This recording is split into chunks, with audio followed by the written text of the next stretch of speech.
प्यारे विद्यार्थियों good morning. अज असी सेंट्रल बैंक संबंधी जानकारी जिहड़ी आ हासिल करन जा रहे हैं। सेंट्रल बैंक संबंधी चैप्टर असी पहला भी पढ़ चुके हैं, पर इस वीडियो के जरिए मैं तुहानू सेंट्रल बैंक की हैगी आ ते उसके किहड़े-किहड़े काम हैं। तो पहला क्वेश्चन है, what do you mean by central bank and what are its function. अज असी इसके फंक्शन भी करांगे। तो सब तो पहला सेंट्रल बैंक की हैगी आ।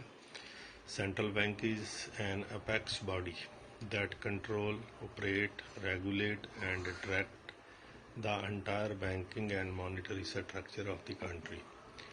तो हरेक देश दे विच एक सेंट्रल बैंक हुंदी आ जिहड़ी कि देश की जिहड़ी इकोनमी हैगी आ ਜਾਂ ਅਸੀਂ ਕਹਿ ਸਕਦੇ ਹਾਂ control, operate and regulate the banking and monetary structure of the country.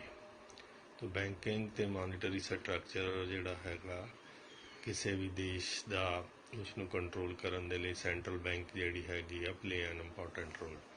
तो ਸਾਡੇ ਦੇਸ਼ ਦੇ ਵਿੱਚ ਵੀ ਰਿਜ਼ਰਵ ਬੈਂਕ ਆਫ ਇੰਡੀਆ ਜਿਹੜੀ ਹੈਗੀ ਆ 1935 ਦੇ ਵਿੱਚ ਹੋਂਦ ਦੇ ਵਿੱਚ ਆਈ ਸੀ और सेंट्रल बैंक के तौर पर काम कर रही है।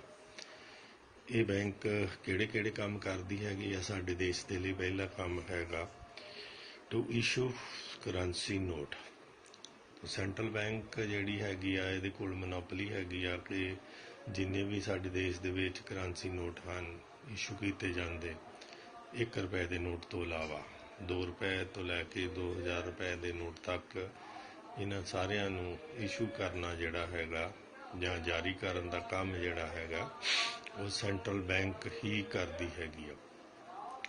और सेंट्रल बैंक दा गवर्नर जिहड़ा हैगा उसके साइनां दे नाल ही ये नोट जिहड़े हैं जारी किए जाते हैं।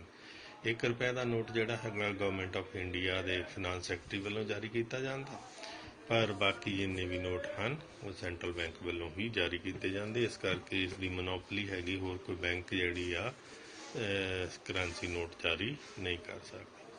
सैकेंड है बैंकर टू द गवर्नमेंट।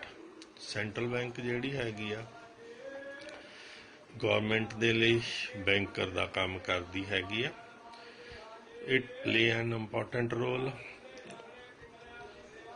किहड़े हैगे आ, it accept the deposit from the government. जिन्ने गवर्नमेंट तो वाधू पैसे हैगे वो सेंट्रल बैंक दे विच गवर्नमेंट जमा कराउंदी आ। ते जे किते शॉर्ट टर्म लोन की जरूरत पैंदी हैगी आ गवर्नमेंट नूं ते सेंट्रल बैंक दे कोलों उधार लै लैंदी आ। तो सिर्फ डीलिंग जिहड़ी आ गवर्नमेंट नाल करदी आ। बाकी जिहड़ी पब्लिक डीलिंग हैगी आ वो कमर्शियल बैंकां जिहड़ियां वो करदियां हन as a banker to the government. उस तो बाद as a agent to the government दे लई कुछ एक जिहड़े हैगे आ एजेंट दा रूप दे विच ये काम करदी हैगी आ। किस तरह ये कुछ टैक्स जिहड़े हैगे गवर्नमेंट द्वारा इंपोज किए जाते उन्हां नूं कलैक्ट करना सेंट्रल बैंक दा ही काम हैगा।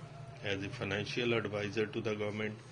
तो गवर्नमेंट नूं समय समय ते फाइनैंशियल एडवाइज जिहड़ी हैगी आ इनफ्लेशन आ जां डिफलेशन आ ਉਹਦੇ ਲਈ ਸਮੇਂ ਤੇ ਕਿ ਮੋਨੀਟਰੀ ਸਿਸਟਮ ਨੂੰ ਕਿਸ ਤਰ੍ਹਾਂ ਕੰਟਰੋਲ ਕਰਨਾ ਹੈਗਾ ਇਹ ਸੈਂਟਰਲ ਬੈਂਕ ਹੀ ਐਡਵਾਈਸ ਜਿਹੜੀ ਹੈਗੀ ਆ ਕਰਦੀ ਹੈਗੀ। ਇਸ ਤੋਂ ਬਾਅਦ ਇਟ ਇਜ਼ ਬੈਂਕਰਜ਼ ਬੈਂਕ। ਬੈਂਕਰਜ਼ ਬੈਂਕ ਦਾ ਮਤਲਬ ਜਿੰਨੀਆਂ ਵੀ ਕਮਰਸ਼ੀਅਲ ਬੈਂਕਾਂ ਹੈਗੀਆਂ ਉਹਨਾਂ ਦੀ ਫੰਕਸ਼ਨਿੰਗ ਕਿਸ ਤਰ੍ਹਾਂ ਕਰਨੀ ਹੈਗੀ ਉਹਦੇ ਲਈ ਗਾਈਡਲਾਈਨ ਜਿਹੜੀਆਂ ਹੈਗੀਆਂ ਨਾਲ ਦੀ ਨਾਲ ਉਹਨਾਂ ਬੈਂਕਾਂ ਦਾ ਕੁਛ ਜਿਹੜਾ ਹੈਗਾ कैश जिसनों असी कैश रिजर्व रेशो कहने CRR रेशो जिहड़ी अगे जाके असी पढ़ांगे इस दा कस्टोडियन ये जिहड़ी रिजर्व बैंक ही है। जदों उन्होंने एमरजेंसी दे विच किते लोड़ पैंदी हैगी आ ते ये पैसा जिहड़ा हैगा एमरजेंसी फंड दे तौर ते जिहड़ा रिजर्व बैंक कोल पिया रहिंदा आ। ते सेंट्रल बैंक जिहड़ी हैगी आ अगर कमर्शियल बैंकों की कोल लिक्विडिटी की प्रॉब्लम हैगी तो उन्होंने लोन भी जिहड़ा हैगा टाइम टू टाइम मुहैया कराउंदी है। तो इस करके कह सकते it is bankers bank. Lender of the last resort. Lender of the last resort ਦਾ ਮਤਲਬ central bank discount the eligible bill of the bank to provide them liquid cash to discharge their duty as well. He is the sole savior of commercial bank during emergency. तो emergency ਦੇ ਦੌਰਾਨ ਅਗਰ ਜਿਹੜਾ commercial ਬੈਂਕਾਂ ਨੂੰ ਲਿਕੁਇਡਿਟੀ ਦੀ problem ਹੈਗੀ ਆ ਤਾਂ ਉਹਦੇ ਲਈ ਜਿਹੜੇ ਹੈਗੇ ਆ ਬਿੱਲ ਐਲੀਜੀਬਲ ਬਿੱਲ ਉਹਨਾਂ ਨੂੰ ਡਿਸਕਾਊਂਟ ਕਰਕੇ ਉਹਨਾਂ ਦੇ ਅਗੇਂਸਟ ਜਿਹੜਾ ਹੈਗਾ ਪੈਸੇ ਪ੍ਰੋਵਾਈਡ ਕਰਾਉਂਦੀ ਆ ਤਾਂ ਕਿ ਜਿਹੜੀਆਂ ਕਮਰਸ਼ੀਅਲ ਬੈਂਕਾਂ ਆ ਉਹ ਆਪਣਾ ਕੰਮ ਜਿਹੜਾ ਸਹੀ ਤਰੀਕੇ ਨਾਲ ਚਲਾ ਸਕਣ ਅਤੇ ਡੁੱਬਣ ਤੋਂ ਉਹਨਾਂ ਨੂੰ ਬਚਾਉਂਦੀ ਹੈਗੀ। ਨੈਕਸਟ ਹੈਗਾ custodian of countries foreign exchange reserve. ਕਿਉਂਕਿ ਸਾਡੇ ਦੇਸ਼ ਦਾ ਵਪਾਰ ਜਿਹੜਾ ਹੈ ਵਿਦੇਸ਼ਾਂ ਦੇ ਨਾਲ ਚੱਲਦਾ ਅਤੇ ਉਸ ਦੇ ਲਈ ਫੋਰਨ ਕਰੰਸੀ ਦੀ ਜ਼ਰੂਰਤ ਹੈਗੀ ਆ। ਫੋਰਨ ਕਰੰਸੀ ਦਾ ਲੈਣ ਦੇਣ ਜਿਹੜਾ ਹੈਗਾ ਉਹ ਸਿਰਫ ਅਤੇ ਸਿਰਫ ਕਮਰਸ਼ੀਅਲ ਬੈਂਕ ਦੇ ਥਰੂ ਆਪਣਾ ਸੈਂਟਰਲ ਬੈਂਕ ਹੀ ਕਰਦੀ ਆ, ਕਸਟੋਡੀਅਨ ਹੈਗੀ ਆ। ਅਤੇ ਜਿਹੜਾ ਫੋਰਨ ਐਕਸਚੇਂਜ ਰੇਟ ਹੈਗਾ ਉਸ ਨੂੰ ਕੰਟਰੋਲ ਕਰਨ ਦੇ ਵਿੱਚ ਪਲੇ ਐਨ ਇੰਪੋਰਟੈਂਟ ਰੋਲ, ਕਿਉਂਕਿ ਜਿਹੜਾ ਬੈਲੈਂਸ ਆਫ ਪੇਮੈਂਟ ਹੈ ਕਿਸੇ ਵੀ ਦੇਸ਼ ਦੇ ਵਿੱਚ ਇਨ ਫੇਵਰ ਆਫ ਹੋਣਾ ਚਾਹੀਦਾ। ਇਨ ਫੇਵਰ ਆਫ ਕਰਨ ਦੇ ਲਈ ਇਹ time to time take various steps, ਜਾਂ ਤਾਂ ਇਹ ਫੋਰਨ ਕਰੰਸੀ ਨੂੰ ਖਰੀਦਦੀ ਆ ਜਾਂ ਫਿਰ ਫੋਰਨ ਕਰੰਸੀ ਜਿਹੜੀ ਹੈਗੀ ਆ ਉਸ ਨੂੰ ਵੇਚ ਕੇ ਜਿਹੜਾ ਰੇਟ ਆਫ ਐਕਸਚੇਂਜ ਬਿਟਵੀਨ ਦਾ ਟੂ ਕੰਟਰੀਜ਼ ਕਰੰਸੀ ਹੈ ਉਸ ਨੂੰ ਕੰਟਰੋਲ ਦੇ ਵਿੱਚ ਰੱਖਣਾ ਇਸ ਬੈਂਕ ਦਾ ਹੀ ਕੰਮ ਹੈ। ਨੈਕਸਟ ਹੈ ਕੰਟਰੋਲ ਆਫ ਕ੍ਰੈਡਿਟ। ਜਿਹੜਾ ਕ੍ਰੈਡਿਟ ਹੈਗਾ ਆਧਾਰ ਹੈਗਾ ਉਸ ਨੂੰ ਕੰਟਰੋਲ ਕਰਨ ਦੇ ਲਈ ਸੈਂਟਰਲ ਬੈਂਕ ਜਿਹੜੀ ਹੈਗੀ ਆ ਬਹੁਤ ਸਾਰੇ ਮੇਜਰਜ਼ ਜਿਹੜੇ ਹੈਗੇ ਮੋਨੀਟਰੀ ਅਤੇ ਫਿਸਕਲ ਮੇਜਰਜ਼ ਜਿਹੜੇ ਹੈਗੇ ਆ ਉਹ ਚੱਕਦੀ ਹੈਗੀ ਆ। ਇਸ ਦੇ ਵਿੱਚ CRR ਰੇਸ਼ੋ ਹੈ, SLR ਰੇਸ਼ੋ ਹੈ ਔਰ ਬੈਂਕ ਰੇਟ ਹੈ, ਓਪਨ ਮਾਰਕੀਟ ਆਪਰੇਸ਼ਨ ਹੈ। ਬਹੁਤ ਸਾਰੇ ਜਿਹੜੇ ਹੈਗੇ ਆ ਇਹਦੇ ਕੋਲ ਟੂਲਸ ਹੈਗੇ ਆ ਜਿਸ ਦੇ ਜ਼ਰੀਏ ਸੈਂਟਰਲ ਬੈਂਕ ਜਿਹੜੀ ਹੈਗੀ ਆ ਕ੍ਰੈਡਿਟ ਨੂੰ ਕੰਟਰੋਲ ਕਰਨ ਦੇ ਲਈ ਇੰਪੋਰਟੈਂਟ ਰੋਲ ਜਿਹੜਾ ਹੈਗਾ ਪਲੇ ਕਰਦੀ ਹੈਗੀ ਆ। ਐਜ਼ ਏ ਕਲੀਅਰਿੰਗ ਹਾਊਸ ਜੇ ਤਾਂ ਦੇਖੀਏ ਜਿੱਦਾਂ ਦੀ ਸਿਟੀ ਅਤੇ ਬੈਂਕ ਟੂ ਬੈਂਕ ਕਲੀਅਰੈਂਸ ਜਿਹੜੀ ਆ ਸਟੇਟ ਬੈਂਕ ਦੇ ਜ਼ਰੀਏ ਹੋ ਜਾਂਦੀ ਆ, but at national level clearing ਜਿਹੜੀ ਹੈਗੀ ਆ ਬੈਂਕ ਟੂ ਬੈਂਕ ਜਿਹੜੀ ਹੈਗੀ ਆ that should be done through reserve bank of India. Reserve bank of India ਜਿਹੜਾ ਹੈਗਾ ਉਹ ਕਲੀਅਰਿੰਗ ਹਾਊਸ ਦੇ ਤੌਰ 'ਤੇ ਕੰਮ ਕਰਦਾ ਹੈਗਾ। ਅਗਰ ਇੱਕ ਬੈਂਕ ਤੋਂ ਦੂਜੀ ਬੈਂਕ ਦੇ ਵਿੱਚ ਟ੍ਰਾਂਜੈਕਸ਼ਨ ਹੈਗੀ ਆ ਤਾਂ ਉਹਦੀ ਜਿਹੜੀ ਕਲੀਅਰੈਂਸ ਹੈਗੀ ਆ ਉਹ ਰਿਜ਼ਰਵ ਬੈਂਕ ਆਫ ਇੰਡੀਆ ਦੇ ਥਰੂ ਹੀ ਕੀਤੀ ਜਾ ਸਕਦੀ ਹੈ। Collection and publication of statical data. ਤਾਂ ਰਿਜ਼ਰਵ ਬੈਂਕ ਸਾਡੇ ਦੇਸ਼ ਦੇ ਨਾਲ ਜਿਹੜਾ ਸੰਬੰਧਿਤ ਬੈਂਕਿੰਗ ਸਿਸਟਮ ਦੇ ਨਾਲ ਸੰਬੰਧਿਤ ਮੋਨੀਟਰੀ ਸਿਸਟਮ ਦੇ ਨਾਲ ਸੰਬੰਧਿਤ ਜਿਹੜਾ ਡਾਟਾ ਹੈਗਾ ਉਸ ਨੂੰ ਕਲੈਕਟ ਕਰਦੀ ਆ ਅਤੇ ਔਰ ਇਸ ਡਾਟੇ ਨੂੰ ਪਬਲਿਸ਼ ਕਰਦੀ ਆ ਟਾਈਮ ਟੂ ਟਾਈਮ। ਉਸ ਤੋਂ ਬਾਅਦ ਕੁਛ ਇੱਕ ਮਸਲੇਨੀਅਸ ਫੰਕਸ਼ਨ ਹੈਗੇ ਆ, ਉਹਨਾਂ ਵਿੱਚ ਐਗਰੀਕਲਚਰ ਕ੍ਰੈਡਿਟ ਹੈਗਾ।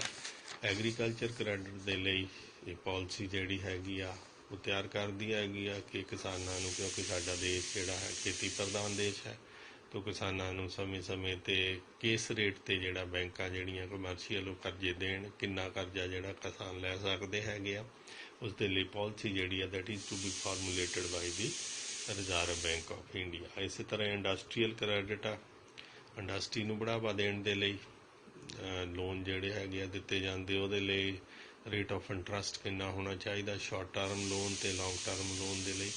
ਤਾਂ ਇਹ ਵੀ ਜਿਹੜੀ ਪਾਲਿਸੀ ਜਿਹੜੀ ਆ ਉਹ ਵੀ reserve bank of India he formulate ਕਰਦੀ ਹੈਗੀ ਆ ਬੈਂਕਾਂ ਦੇ ਲਈ। ਇਸੇ ਤਰ੍ਹਾਂ ਹੀ ਰਿਟਰਨ ਆਫ ਟੌਰਨ ਨੋਟ, ਜਿੰਨੇ ਵੀ ਨੋਟ ਜਿਹੜੇ ਖਰਾਬ ਹੋ ਜਾਂਦੇ ਆ ਜਾਂ ਫਟ ਜਾਂਦੇ ਆ, ਚੱਲਣ 'ਚ ਨਹੀਂ ਰਹਿੰਦੇ, ਉਹਨਾਂ ਨੂੰ ਵਾਪਸ ਜਿਹੜਾ ਲੈਣਾ ਉਹ ਰਿਜ਼ਰਵ ਬੈਂਕ ਆਫ ਇੰਡੀਆ ਦਾ ਹੀ ਕੰਮ ਹੈਗਾ ਆ। ਅਤੇ ਸਾਡੇ ਦੇਸ਼ ਦੇ ਵਿੱਚ ਤੁਸੀਂ ਦੇਖਿਆ ਕਿ ਜਦੋਂ ਨੋਟਬੰਦੀ ਹੋਈ ਸੀ ਉਹ ਸਾਰੇ ਦੇ ਸਾਰੇ ਨੋਟ ਜਿਹੜੇ ਆ ਰਿਜ਼ਰਵ ਬੈਂਕ ਆਫ ਇੰਡੀਆ ਨੇ ਲੋਕਾਂ ਕੋਲੋਂ ਵਾਪਸ ਲਏ ਹੈਗੇ ਕਮਰਸ਼ੀਅਲ ਬੈਂਕਾਂ ਦੇ ਜ਼ਰੀਏ। ਅਤੇ ਜਿੰਨੇ ਵੀ ਨੋਟ ਚਾਹੇ ਉਹ ਚੱਲਣ ਦੇ ਵਿੱਚ ਨਹੀਂ ਰਹਿੰਦੇ ਉਹਨਾਂ ਨੂੰ ਫਟੇ ਪੁਰਾਣੇ ਨੋਟਾਂ ਨੂੰ ਵਾਪਸ ਲੈਣਾ ਔਰ ਉਹਦੀ ਜਗ੍ਹਾ ਤੇ ਨਵੇਂ ਨੋਟ ਜਿਹੜੇ ਹੈਗੇ ਆ ਉਹ ਇਸ਼ੂ ਕਰਨੇ, ਇਹ ਇਸ ਬੈਂਕ ਦਾ ਕੰਮ ਹੈਗਾ। ਐਕਸਪੋਰਟ ਅਸਿਸਟੈਂਟ ਐਕਸਪੋਰਟਰਾਂ ਨੂੰ बढ़ावा देने के लिए ताकि फॉरेन करंसी साडे देश दे विच वध तो वध आवे, क्योंकि एनर्जी तो साडे देश की करंसी जिहड़ी आ बहुत ज़्यादा खर्च हो रही आ, तो उहदे लई पैसे दे जिहड़े फॉरेन एक्सचेंज हैगी आ फॉरेन करंसी की जरूरत है। एक्सपोर्टरां नूं बढ़ावा देने के लिए टाइम टू टाइम उन्हां दी सहूलीयत दे लई जिहड़ा रिजर्व बैंक आ play an important role, so that export जिहड़ा हैगा that has to be enhanced and more foreign currency जिहड़ी हैगी आ विदेशों के विचों साडे देश दे विच उसका चलन होवे, ताकि साडे देश दे कोल विदेशी करंसी का भंडार जिहड़ा हैगा वध तो वध इकट्ठा होवे, ताकि साडा देश जिहड़ा हैगा आत्मनिर्भर हो जाए। बैलेंस ऑफ पेमेंट जिहड़ी हैगी इन फेवर ऑफ जिहड़ा हैगा साडे देश दे विच होवे। इस करके एक्सपोर्ट नूं असिस्टेंस जिहड़ी हैगी आ प्रोवाइड करदी हैगी।